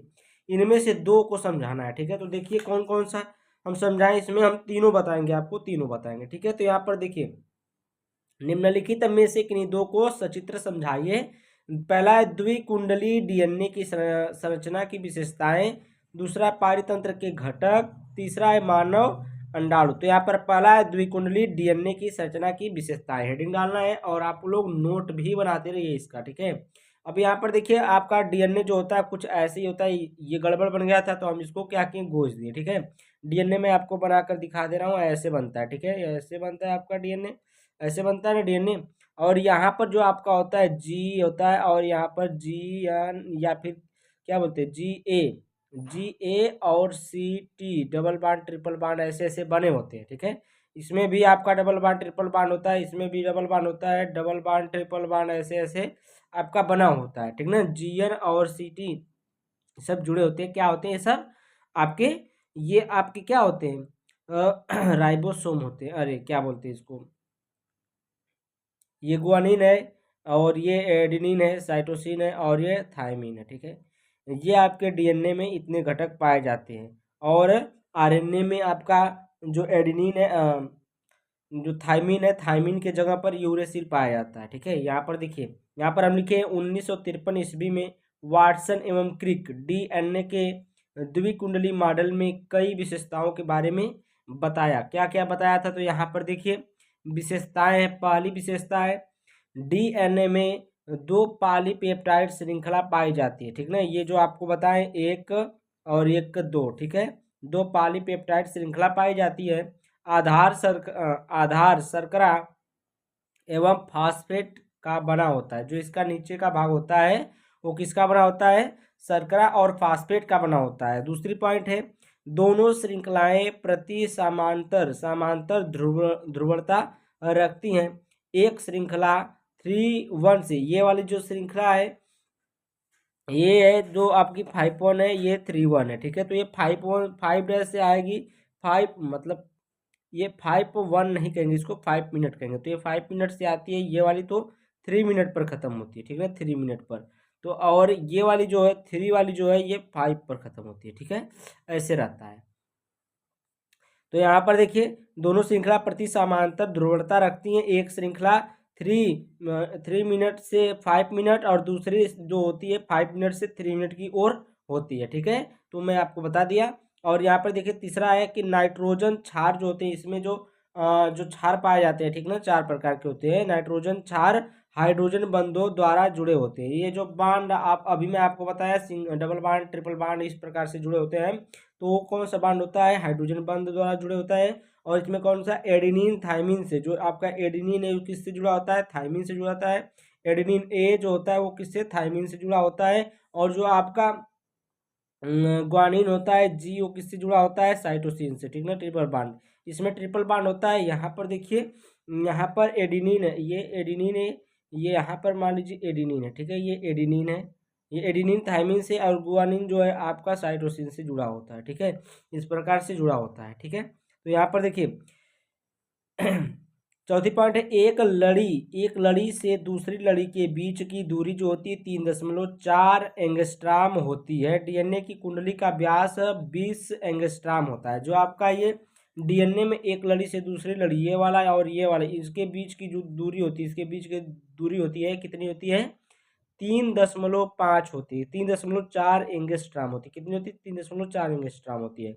और ये वाली जो दूरी होती है वो बता रहे हैं कि कुंडली का व्यास जो होता है, पूरा व्यास कितना होता है आपका, 20 एंगस्ट्राम होता है, ठीक है। यहाँ तक समझ में आई बात। अब चलते देखिए, दूसरी पॉइंट है परितंत्र, पारितंत्र के घटक। पारितंत्र के जो घटक है वो सेट नंबर 3 में आपका हुआ है, 348 GI उसका कोड है। प्रश्न नंबर 7 का अथवा देखना है, चलिए हम लोग वहां पर चलते हैं, ठीक ना। यहाँ पर देखिए सेम क्वेश्चन पूछा है कि पारितंत्र के विभिन्न घटकों का वर्णन कीजिए, ठीक है। तो यहाँ पर देखिए पारितंत्र के घटक, पारिस्थितिक तंत्र के मुख्यतया दो घटक होते हैं, जैविक तथा अजैविक घटक। कौन कौन से, जैविक घटक और अजैविक घटक होते हैं। तो देखिए पहला है जैविक घटक। देखिए पहला जैविक घटक, पारिस्थितिक तंत्र में 3 प्रकार के जैविक घटक होते हैं, स्वपोषी, परपोषी और अपघटक, ठीक ना। तो देखते हैं पहला स्वपोषी घटक क्या है। हरे पादप पारितंत्र के स्वपोषी घटक होते हैं। जो हरे पौधे होते हैं, हरे वही क्या होते हैं, पारितंत्र के स्वपोषी घटक होते हैं। ये सौर ऊर्जा तथा क्लोरोफिल की उपस्थिति में CO2 कार्बन डाइऑक्साइड तथा जल से प्रकाश संश्लेषण की क्रिया द्वारा कार्बनिक भोज्य पदार्थों का संश्लेषण करते हैं। हरे पादप उत्पादक भी कहलाते हैं। जो आपके हरे पौधे होते हैं उनको उत्पादक भी कहते हैं। क्या कहते हैं? उत्पादक। उत्पादक आप पढ़े होंगे, ठीक है। अब देखिए दूसरा इसमें का परपोषी। परपोषी घटक ये अपना भोजन स्वयं नहीं बना सकते, ठीक ना। जो परपोषी घटक होते हैं ये अपना भोजन क्या करते हैं? स्वयं नहीं बनाते हैं। ये भोजन बनाने के लिए प्रत्यक्ष या परोक्ष रूप से पौधों पर निर्भर रहते हैं। ये किस पर निर्भर रहते हैं? पौधों पर। जैसे आपके भैंस गोरू हो गया, ठीक ना, जो आपके जानवर होते हैं वो सब, ठीक है। इन्हें उपभोक्ता कहते हैं। इन्हें क्या कहते हैं? उपभोक्ता कहते हैं, ठीक है। इन्हें क्या कहते हैं? उपभोक्ता कहते हैं। तीसरी पॉइंट है अपघटक। अपघटक क्या है? ये जीव कार्बनिक पदार्थों को उनके अवयवों में तोड़ देते हैं। ये मुख्यतः उत्पादक व उपभोक्ता के मृत शरीर का अपघटन करते हैं। इन्हें मृत जीवी भी कहते हैं। सामान्यतः ये जीवाणु व कवक होते हैं, ठीक है। क्या होते हैं? जीवाणु व कवक होते हैं। और देखिए दूसरी पॉइंट, दूसरा आपका है अजैविक घटक। पहला जैविक घटक में ये सब था, अब अजैविक घटक देखिए। किसी भी पारितंत्र के अजैविक घटक 3 भागों में विभाजित किए जा सकते हैं। कौन कौन से भाग में? देखिए जलवायु घटक और अकार्बनिक घटक। देखिए जल, ताप, प्रकाश आदि ये किस में आते हैं? जलवायु घटक में आते हैं। जलवायु घटक में क्या आएंगे? जल आएगा आपका, ताप आएगा, टेम्परेचर, प्रकाश आएगा, ठीक है। अकार्बनिक पदार्थ में क्या आएगा? C carbon, oxygen, nitrogen, carbon dioxide आदि ये विभिन्न चक्रों के माध्यम से जैव जगत में प्रवेश करते हैं, ठीक ना। किससे? विभिन्न चक्रों के माध्यम से जैव जगत में क्या करते हैं? प्रवेश करते हैं, ठीक ना। आगे चलते हैं। अकार्बनिक पदार्थ हो गया। कार्बनिक पदार्थ देखती है यहाँ पर है। कार्बनिक पदार्थ प्रोटीन, कार्बोहाइड्रेट, वसा आदि ये अपघटित होकर पुनः सरल अवयवों में बदल जाते हैं। जो आपके प्रोटीन होते हैं, कार्बोहाइड्रेट होता है, जो वसा होता है, जो चर्बी होती है, ठीक है, ये अपघटित होकर यानी कि टूट करके पुनः सरल अवयव में यानी कि इजी जो सरल अवयव होते हैं उनमें क्या होते हैं? बदल जाते हैं। कार्यात्मक दृष्टि से अजैविक घटक 2 भागों में विभाजित किए जाते हैं। जो आपके ये अजैविक घटक होते हैं 2 भागों में विभाजित किए जाते हैं। पदार्थ और ऊर्जा के भाग में इनको विभाजित किया जाता है। तो इतना लिख देंगे आप लोग, बहुत हो जाएगा, ठीक है। उसके बाद हम लोग अब उसमें का नेक्स्ट क्वेश्चन देखते हैं। तीसरी पॉइंट थी आपकी इसमें कि मानव अंडाणु, ठीक है। प्रश्न नंबर 8 का जो 3 लिखना था। देखिए तीसरी पॉइंट है मानव अंडाणु। देखिए मानव के गोलाकार अंडाणु का व्यास लगभग 100 माइक्रो होता है। अंडाणु में ध्रुवण होता है। एक सिरा प्राणी ध्रुव तथा दूसरा सिरा वर्धी ध्रुव कहलाता है, ठीक है। प्राणी ध्रुव से वर्धी ध्रुव तक 8 जाने वाली काल्पनिक रेखा को प्राणी वर्धी अक्ष कहते हैं, ठीक है। प्राणी ध्रुव तक 8 जाने वाली काल्पनिक रेखा को हम लोग क्या बोलते हैं? प्राणी वर्धी अक्ष कहते हैं, ठीक है। अंडाणु के मध्य में अगुणित केंद्रक होता है जो द्रव संचित करके थोड़ा फूल जाता है।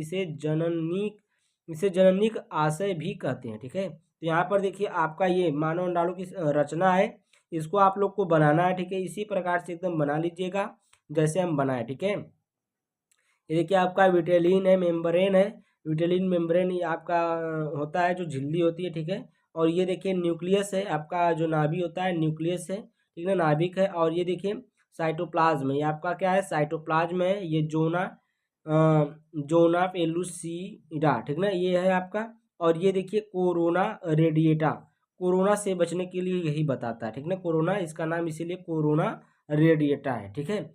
आगे देखिए यहाँ पर फिगर देख लिए। फिगर देखने के बाद आगे देखिए अंडाणु कोशिका कला से घिरा रहता है। जो ये आपका अंडाणु होता है ये कोशिका कला से क्या होता है? घिरा रहता है। जिसे पीतक कला कहते हैं। जिसे क्या कहते हैं?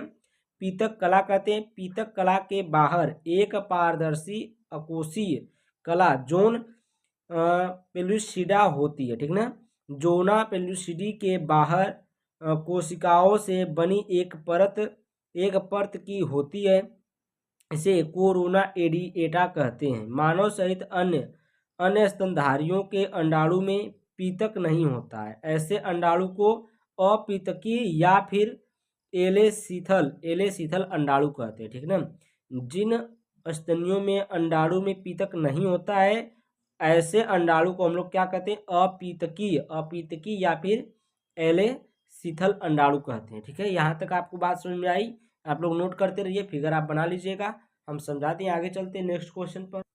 अब देखिए प्रश्न नंबर 8 का अथवा है, द्विसंकर क्रॉस का सचित्र वर्णन कीजिए। तो यहाँ पर देखिए सेट नंबर 2 में 348 GH में प्रश्न नंबर 7 का अथवा देखिए यहाँ पर हो चुका है, हम लोग देखते हैं वहाँ पर। तो यहाँ पर देखिए द्विसंकर क्रॉस को चेकर बोर्ड की सहायता से वर्णन कीजिए। यहाँ पर एक ही चीज है, ठीक ना। तो यहाँ पर देखिए दो लक्षणों के वंशागति का अध्ययन करते हैं, उसे हम लोग द्विसंकर क्रॉस कहते हैं। पहले द्विसंकर क्रॉस किसे कहते हैं, दो लक्षणों के वंशागति का अध्ययन करते हैं, उसे हम लोग क्या कहते हैं, द्विसंकर क्रॉस कहते हैं। हम लोग चलते हैं नेक्स्ट पेज पर। यहाँ पर आपको देखिए, यहाँ पर आपको फुल मिल जाएगा। तो यहाँ पर देखिए इस प्रकार से आपको बना लेना, ठीक ना। यहाँ पर आपके गोले तथा पीले बीज है, ये जो आपके हैं गोले बीज हैं, ये आपके हैं, ये देखिए येलो है और ये देखिए रेड मतलब राउंड है, ठीक है। यानी कि गोले तथा गोले और पीले बीज। यहाँ देखिए ये दोनों मिले स्मॉल वाई स्मॉल आर है, तो ये झुर्रीदार तथा हरे बीज के लिए है, ठीक है। तो यहाँ पर देखिए एक गोला, एक येलो है, एक ये आपका गोल बीज है, ठीक है। तो यहाँ पर देखिए कैपिटल वाई कैपिटल आर है, स्मॉल वाई स्मॉल आर है। तो यहाँ पर दोनों को जब संकरण कराया गया है तो F1 पीढ़ी बनी है, जो है capital Y capital R small R, ठीक है। तो ये बना आपका संकर कैसा होगा, गोल और पीला बीज होगा, ठीक ना। ये कैसा होगा, गोल और कैसा होगा, पीला बीज होगा। तो यहाँ पर देखिए चेकर बोर्ड है, चेकर बोर्ड की सहायता से इसको आप लोग समझिए। देखिए यहाँ पर वाई आर स्मॉल कैपिटल है, ठीक है। वाई ये small Y capital Y small Y small R, ठीक है। उसी प्रकार से इधर भी उसी प्रकार से ले लिए हैं, capital Y capital R small Y capital Y small R small Y, ठीक है। उसी प्रकार से ले लिए।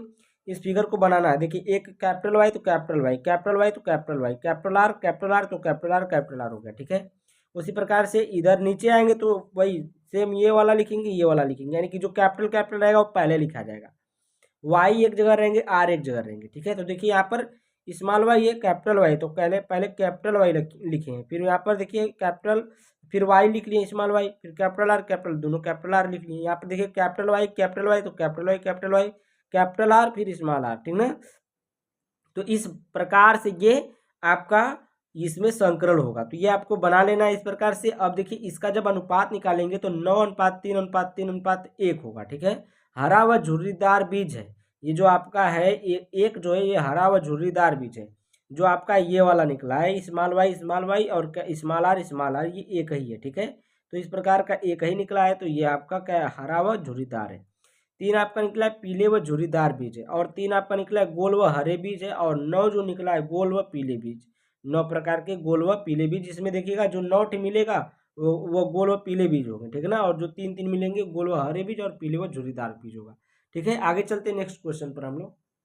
देखिए ये आपका क्वेश्चन नंबर 9 है, निम्नलिखित में से किन्हीं दो पर संक्षिप्त टिप्पणी लिखिए। तो यहाँ पर देखिए आनुवंशिक संशोधन फसल, यहाँ पर इसको इसका हम लोग लिख लिए हैं आनुवंशिक रूप से संशोधित फसलें उन पौधों को कहते हैं जिनमें कृषि के लिए आनुवंशिक इंजीनियरिंग के जरिए DNA में बदलाव किया जाता है, ठीक ना। जो आनुवंशिक के जरिए जो इंजीनियरिंग की जाती है, यानी कि जो आप समझ लीजिए कि कृत्रिम के द्वारा, ठीक ना, यानी कि मानव के द्वारा जो उसमें बदलाव किया जाता है, उसी पौधे को हम लोग क्या कहते हैं, संशोधित फसल कहते हैं, ठीक है। इन फसलों के कुछ उदाहरण निम्न, जैसे देखिए बीटी बैगन है, GM सरसों है, और प्रोटोटो यानी कि प्रोटीन युक्त आलू है, ठीक ना, यानी कि प्रोटीन युक्त क्या है, आलू है। तो ये सब क्या है, आपका संशोधित फसल है। उसके बाद दूसरी पॉइंट है न्यूक्लियोटाइड के घटक। देखिए न्यूक्लियोटाइड न्यूक्लिक एसिड RNA और DNA के निर्माण खंड होते हैं। जो आपका न्यूक्लियोटाइड होता है वो न्यूक्लिक एसिड और किसमें, जो न्यूक्लिक एसिड कौन कौन, RNA और DNA, ठीक ना, के निर्माण खंड होते हैं। ये कार्बनिक अणु को होते हैं, ये क्या होते हैं, कार्बनिक अणु होते हैं, और सभी जीवित चीज़ों में आनुवंशिक सामग्री की मूल इकाई है। न्यूक्लियोटाइड के बारे में कुछ देखिए यहाँ पर बारे में रहेगा, ठीक ना। न्यूक्लियोटाइड के बारे में कुछ और बातें, तो यहाँ पर देखिए क्या क्या, न्यूक्लियोटाइड में पाए जाने वाले नाइट्रोजन बेस दो समूहों में बटे होते हैं, प्यूरिन और पायरीडीमिन, पायरीमिडीन, ठीक ना, पायरीमिडीन। देखिए यहाँ पर नेक्स्ट पॉइंट है, न्यूक्लियोटाइड में शर्करा अणु से जुड़े एक या अधिक फास्फेट समूह हो सकते हैं। दूसरी पॉइंट है, नेक्स्ट पॉइंट, 2 या 3 फास्फेट वाले न्यूक्लियोटाइड को क्रमशः न्यूक्लियोटाइड डाइफास्फेट या फिर न्यूक्लियोटाइड ट्राइफास्फेट कहा जाता है, ठीक ना। क्या कहते हैं जो 2 न्यूक्लियोटाइड वाले रहेंगे उसको हम लोग न्यूक्लियोटाइड डाइफास्फेट कहेंगे, और 3 वाले को कहेंगे न्यूक्लियोटाइड ट्राइफास्फेट, ठीक है। यहाँ तक आपको समझ में आया न्यूक्लियोटाइड के घटक, तो ये आप लोग इसको नोट कर लीजिए। आगे चलते हैं हम लोग। देखिए इसमें 2 3 दिया था, 2 के बारे में लिखना था और हम 3 इसको तीनों लिखे हैं, ठीक है। देखिए स्वस्थानी संरक्षण, देखिए स्वस्थानी संरक्षण का मतलब है किसी प्रजाति को उसके प्राकृतिक आवास में सुरक्षित रखना। इसमें पूरे पारिस्थितिकी तंत्र की रक्षा की जाती है ताकि जैव विविधता के सभी स्तर सुरक्षित रहें। और स्वस्थानीय संरक्षण के कुछ उदाहरण ये हैं, राष्ट्रीय उद्यान जैसे में देखिए इसमें क्या होता है कि जो जीव जंतु होते हैं उनको सुरक्षित रखने का एक मतलब उद्यान बनाया जाता है, ठीक है, घर बनाया जाता है उनके लिए। तो ये देखिए राष्ट्रीय उद्यान हो गया। वन्य जीव अभयारण्य हो गया आपका, वन्य जीव अभयारण्य में भी क्या होते हैं, जीव सुरक्षित रह सकते हैं, इसलिए वन्य जीव अभयारण्य चलाया गया। जीव मंडल भंडार है, पवित्र उपवन है आदि, ये सभी इसके क्या है एग्जाम्पल है, ठीक है। प्रश्न नंबर 9 का अथवा एक ही क्वेश्चन ये बचा है इसमें का, देख लेते हैं ये भी। कह रहा है व्यसन क्या है, किशोरावस्था में इसके कुप्रभाव एवं रोकथाम पर एक टिप्पणी लिखिए। जो व्यसन होता है, व्यसन का मतलब होता है नशा, ठीक ना। व्यसन मतलब क्या होता है, नशा होता है। तो यहाँ देखिए शारीरिक तथा मानसिक रूप नशीली दवाओं एवं नशीले पदार्थों पर निर्भरता व्यसन कहलाता है, ठीक ना। व्यसन क्या है, शारीरिक तथा मानसिक रूप नशीली दवाओं एवं नशीले पदार्थों पर निर्भरता व्यसन कहलाता है। अब देखिए नीचे लिखे हैं, सामाजिक दबाव एवं उत्सुकतावश नशीले पदार्थों का सेवन करके उत्तेजना तथा रोमांच का अनुभव होता है। व्यक्ति तीव्र इच्छा शक्ति के अभाव में लगातार सेवन करता है और एक ऐसा समय आता है जब वह चाहकर भी नहीं छोड़ पाता है। इस स्थिति को व्यसन कहते हैं। व्यसन का मतलब बहुत ही ज़्यादा अधिक नशा करने वाला व्यक्ति जो है, इतना नशा कर ले, इतना नशा करने लगे कि वो कभी अगर चाह कर भी अपने बच्चे और पति पत्नी के लिए छोड़ना चाहे व्यसन, यानी कि नशा करना छोड़ना चाहे तो भी उससे नहीं होता है, उसी को हम लोग क्या बोलते हैं, व्यसन बोलते हैं, ठीक है। आगे चलते देखिए इसी में कुछ है व्यसन का कुप्रभाव, इसमें कुप्रभाव पूछा है, रोकथाम पूछा है, ठीक है। तो व्यसन का जो कुप्रभाव है, देखिए इनके अतिरिक्त कई मनोवैज्ञानिक समस्याएं उत्पन्न हो सकती हैं। जैसे आपका चिड़चिड़ापन, उसमें आपको देखिए जो दारू पिए हुए मनुष्य होते हैं उनको अगर ज़्यादा पका देंगे तो चिड़चिड़ापन यानी कि चिड़चिड़ाने लगते हैं, गुस्सा हो जाते हैं, ठीक है। गुस्सा हो गया, बेचैनी, उसमें बेचैनी भी बहुत होती है। अवसाद आदि का निरंतर अनुभव करना, ठीक ना। कई बार तो ये जानलेवा भी साबित हो सकते हैं। जो आपके मतलब नशीले पदार्थ वाली जो चीज़ें हैं, ठीक ना, ये क्या है, कई बार ये क्या होती है, कई बार जानलेवा भी साबित हो सकते हैं, ठीक है। आगे चलते हैं हम लोग, देखिए एक क्वेश्चन और इसमें व्यसन का रोकथाम देख लेते हैं। देखिए व्यसन का रोकथाम कैसे करेंगे, देखिए उपचार की प्रक्रिया व्यक्ति और उसके परिवार को व्यसन की बीमारी के बारे में शिक्षित करने और यह आश्वासन देने से शुरू होती है, ठीक ना। अगर हम किसी मतलब व्यसन को छुड़वाना है किसी का, तो उसके पहले मतलब क्या करेंगे, उसको समझाएंगे या फिर उसके परिवार को भी समझाएंगे, ठीक ना। तो ये आपकी जो है व्यसन की जो आपकी मैंने मतलब इसका ये है कि शिक्षित कर देना उनको, ठीक ना। कितने लोग होते हैं इसके बारे में जानते भी नहीं कि इससे क्या क्या रोग हो सकता है, ठीक है। तो उसके बारे में बताना, ये शिक्षित करना, आश्वासन देना, ठीक ना, ये सब क्या होता है इसमें शुरुआत में ऐसे कर सकते हैं कि प्रत्येक व्यक्ति अपने जीवन में बीमारी के संकेतों और लक्षणों को पहचानता है। जो आपके जो प्रत्येक व्यक्ति होते हैं वो क्या करते हैं अपने जीवन में, क्या करते हैं, बीमारी के संकेतों, उसके संकेत जो है, बीमारी संकेत देती है कि मैं आ रही हूँ, ठीक है। लक्षणों को क्या करता है, उसके पहचानता है। प्रेरणा बढ़ाना पहला कदम हो सकता है, जो आपका इसका प्रेरणा बनाना यानी कि आश्वासन देना पहला कदम हो सकता है, ठीक है। क्योंकि कई रोगी यह स्वीकार नहीं कर सकते हैं कि उनकी लत सामान्य नहीं है। सही बात है कि कई रोगी जो होते हैं ये नहीं स्वीकार करते हैं कि जो उनकी लत लगी है वो गलत है, ठीक ना। तो इसको क्या करना, प्रेरणा बढ़ाना या फिर आश्वासन देना उनको ज़रूरी है, ठीक। तो यहाँ पर देखिए व्यसन छुड़वाने की कई प्रकार की दवाएँ भी बनी है। तो बहुत प्रकार की दवाई बनी है, ठीक ना। सल्फ़र एक आता है सल्फ़र करके, सल्फ़र ये कुछ नाम है सल्फ़र करके, ठीक है। तो उसको वो भी होम्योपैथ की दवा है, उससे भी क्या होती है नशा छुड़वाया जा सकता है, ठीक। तो इसमें कई प्रकार की दवा बनी, अंग्रेजी दवा है, होम्योपैथ की दवा है, ठीक ना, आयुर्वेद की दवा है, बहुत प्रकार की दवा बनी है। तो व्यसन आपको समझ में आ गया होगा। तो ये वाला जो आपका सेट नंबर 6 था जीव विज्ञान का, बायोलॉजी का सेट नंबर 6 था, ये आपका पूरा सेट खत्म हो चुका है, ठीक ना, यानी कि पूरा हो गया। अब इसका जो वन शॉट है 2 दिन में वन शॉट आपका बन के तैयार हो जाएगा। इसको मैं आपको जल्द ही लेकर आऊँगा वन शॉट, ठीक है। तो thank you, bye bye for watching my video, इतनी देर तक रुकने के लिए और मेरी वीडियो को एंजॉय करने के लिए। Bye bye.